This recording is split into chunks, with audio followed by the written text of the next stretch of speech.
Well, this is good. I've What? been really enjoying quite a few of the Tucker interviews. Yeah. And the one with Megyn Kelly I thought was really, really Thought it good. was great. She's kind of funny. You know, I used to watch her, and I'm glad I saw this. So let's check out a couple of key points that I just want to talk about. Two little quick snips. That is such a vivid picture. So I've heard you report on the Epstein story many times, and you never seem shocked. Is this why? Yeah. No. I mean, there's a reason that stayed quiet for so long. That's so true. You know, there are a lot of people who are still quaking in their boots, scared to death about what may come out. You know, and I said this on my show, and I'll say it to you all too. It's not that Jeffrey Epstein's alive. I want to clarify that, at least not to my knowledge. But you will be hearing from Jeffrey Epstein, I think, at some point in the next 12 months. He must have recorded something. And I know the person who is going to bring it to you, and I've heard the thing myself. Wow. This is not BS. You'll see. This is interesting. That's crazy. Without divulging, you know, the details that you can't divulge. And I should just say, I didn't know what to think of that story, and I got to know his brother pretty well, and I think he was murdered. That's my view. Yeah. I do I never thought I would think that, but I do think that. But how big is that story, do you think? The one that I'm talking about? Well, the Epstein story itself. I mean, I mean, I think it's got tentacles everywhere. Yeah. I mean, I really do think that absolutely disgusting. I mean, Jeffrey Epstein liked young girls, but he didn't like 8-year-olds. Right. But I think that there are multiple people in the Hollywood industry in particular who do. Yeah. Nastiness. Yes. Ew. Thank you. And I think the same people who are behind some of the films that we see right now, where this starts to get normalized in a way, where, you know, there's a lot of sort of messaging in these films. You can't avoid it. Like, more and more, it's getting shoved down your throat. They start with, like, gay romances in your face all over Broadway, like deep tongue kissing. All right. I love my gay friends, but that's a lot. And then next thing you know, every man turns into a woman in these productions, whether it's Hollywood or on the big stage. Right. And it's not that you have to be a pedophile to be, you know, or you have to, it's not like gay people are more likely to be pedophiles. But if you see these guys who are trying to change the messaging on pedophilia, they use our openness to people who happen to be LGBTQ as the window to get in. Like, we're just on that spectrum. That's just us. We're just minor attracted people. It's nothing to worry about. Like, it's just another fetish. That's all it is. Perversion. Yeah. Well, I mean, it's dark. So I do think it's much more widespread than people understand. And I had Corey Feldman tell me that directly in a heated conversation I had with him 5 years ago. Heated in what way? He wanted people to talk about this. Yeah. You know, he grew up as a child actor. You saw what happened with Nickelodeon. Yes. You know, I had some of those kids on my show. They grew up at this with Nickelodeon. Who didn't have their kids watch Nickelodeon? I watched it. Everybody. Do you have any idea it was such a perv fest with these people taking advantage of young kids and like pedophile after pedophile and, you know, child pornography? It was absolutely disgusting. What a place to send your child. And the people running it accused of pushing these disgusting messages into our kids' television programming. You look at what that guy did to Ariana Grande when she was a star on Nickelodeon. That's crazy. Completely sexualized this girl when she was 15 years old, writhing around on the bed like she was a porn star. So I just think there are a lot of perverts out there who control a lot of our media, whether it's the small screen or the big screen. And this is all part of, it's in a way, it's like grooming us, getting used to this kind of stuff. So when they take the next step, we're okay with it. And not to mention what's happening in our children's libraries at school, right? So I keep reading it. There's like a book. Okay. So real quick, and then I think he was just pretty much wrapping it up anyway. And so, remember, Trump was asked if he was going to release the Epstein files, and that was one of the things that he said he was going to do. And do you think he's really going to go and drop it? He's going to drop that and release it out? Oh, well, of course he's going to look if he hasn't already looked at it, and I don't know if he's going to make a decision after that, but I think he is, because I mean, it's like she said, it's a lot of people out there squeezing their butt cheeks real tight because they have made some bad decisions. What's wild to me is having the information, and as a person, you can't talk about any of that stuff, and it's in your head, and I think that's the wildest thing to me. You like, I just want to say it. Well, I think that we may be very surprised as to who some of the people are whose names are on the list. Okay. That too.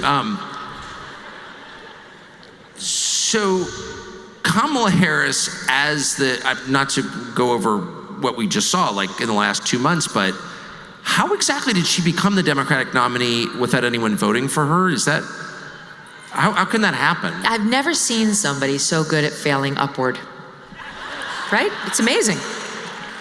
I know you're not allowed to talk about this, but she slept her way into California politics. Somebody else said that. Yeah. Judge I don't Joe say Brown. it to be mean, I say it because it's true. She slept with Willie Brown. Which is its own skill, I gotta say. I mean, maybe she just found him he was so full of magnetism. He was 30 years older than she was. I said she had no talents. I mean, that was not fair. That's a lot of years. And he paved her way. He paved her way into California politics. He helped her get elected as San Francisco DA. And once you're in that system as a far left Dem, you're good. Of course you're going to become the senator from that state when the opportunity presents itself, never mind the identity politics aspect of it. And before you knew it, Joe Biden was running around promising people he'd add a black woman to the ticket because James Clyburn said you're not going to win South Carolina unless you do that. So he did it, and now she's our vice president. There you go. And then he falls apart after the big cover-up, and next thing you know, she's out there, an empty vessel, pretending she's the next Obama. Right. Right. Do you guys know that there was a report by Mark Halperin, who's very tied into these Democrat circles, that before the Democratic National Convention speech, she was prepped by CAA, Creative Artists Agency, the biggest Hollywood agency there is, Brian Lord, who runs it, and top Hollywood talent on how to deliver her lines. I believe how to nail her do speech. too. I definitely believe it. Now, what are the odds that she, when she was hauled up for those 5 or 6 days preparing for the debate, didn't have help like that? That's what she's got. If you're the Republican candidate, you show up, you've got both of the moderators and your opponent against you. You That's get right. interrupted in every answer. You get fact-checked erroneously in every answer. You get the moderator's opinion coming at you as a fact check. You get follow-ups on everything. If you try to dodge or weave it all, they will nail you to the floor. But if you're Kamala Harris and you've said everything there is to say about fracking and then show up and say, I've always been consistent, it's, thank you, Madam President.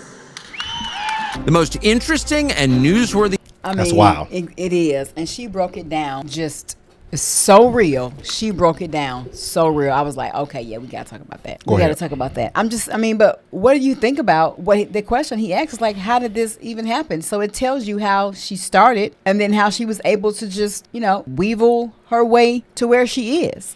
I believe it was just a very, it's always ties into some money. It always ties into some money to support this. And I believe, I'll be honest with you, I think the root of her running is rooted in perversion. Not her per se, but the whole essence of the spirit behind everything and the spirit behind it for her at the top level financially, I think is rooted in perversion. So you know how they were talking about on the first clip about minor attracted with the kids. I feel like that's the devil's goal of her running. That's the darkness of her running. It's because you can go ahead and slow her down the population with you permitting the abortion, and then you can go and make it comfortable for the date with kids. I feel like that's the source. They tie together. Yeah. And I knew she was very well rehearsed for the debate. I just didn't know whether it was a team of political people that was doing it, but Hollywood, it makes it, the acting piece behind it makes sense. It's just all of this time we see her candid appearances, news media clips, and she is just as goofy as goofy can be. Not really making sense of what she's saying, can't really speak on key issues that's going on politically in the world that she's the vice president of. And other side, babe, no, way low. Go down a little bit to the right, other right. Down over that way. Okay. But I was just like, how is she so well versed now? And all this time she can't even answer a question, won't sit down and have a real interview, but yet she's got all these supposedly facts together, all these things that now she says she's going to do. It just didn't make sense. And now there you go. Her summarization, Megyn summarization was A1. But I think you're absolutely right how they're tying into the pedophilia, what they want to normalize. So when they thought if they're in in office, how it's just going to be ushered on in, because that's how they've been able to sprinkle it inside of schools and all that kind of stuff anyway. So I just thought that piece was definitely worthy to highlight, and all the more reason why you need to make sure you're voting the right way, because we know how Trump feels about both of those issues. There are people out here that will collectively put their money together in massive amounts of money so that their nasty, disgusting, sinful desires will be normal. Not that they need to change their heart or come from your sin, but then to go ahead and normalize the perverted so everybody accepts your world. And I believe that's what the Kamala Harris, I believe if she became president, I truly believe within the third year, they able to push something on paper that nobody knows that was happening, where the minor attracted things, you can't affect these people. They don't go to jail, they don't get in trouble, you can't put your hands on them, or you getting in trouble. Yeah, and that's insane. But I mean, it's already pretty much started with how they switched up the game when it comes to the school system and not being able to share with your parents and all of that, which is a big thing. So they've already tried to push some things in, but parents have been standing up and fighting for their rights, their kids' rights. It's insane, and we know Trump truly is not for that. So I definitely say, zoom in, great people. Mm-hmm. Let's take the clown face off. Quit wearing the clown face with the hat and the clown outfit, dancing around like it's all good. And what was that movie? What movie? With the clowns. They were the killers. You thought they were good, but they were the killers. Was it It? Oh, I'm thinking it was It. Killer clowns. It was It. It was one clown on It. Yeah. Yeah. And he was luring the kids in. Yep. Yeah.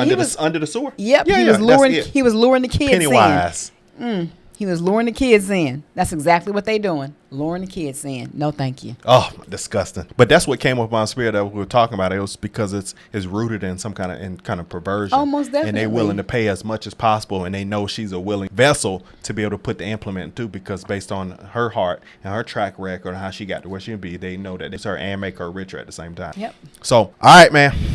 All right, great people. Let's get in this comment section. What do you think? Have you been watching? Have you been watching Tucker's interviews? If so, like which one has stood out the most? Because he's smashing it. I sure hate we missed him when he came out here. I would have loved to go into it, and that's what we're looking to be able to bring more things like that where we actually can be in the audience. So we're working on some things coming up in the new year. But what do you think? How do you feel about those key points? Or is there something else in the interview that I didn't talk about that you felt was interesting? You want to share it in the comments? Do that. All right, 2024, be more. Talk less. We'll see you on the next one. Yeah.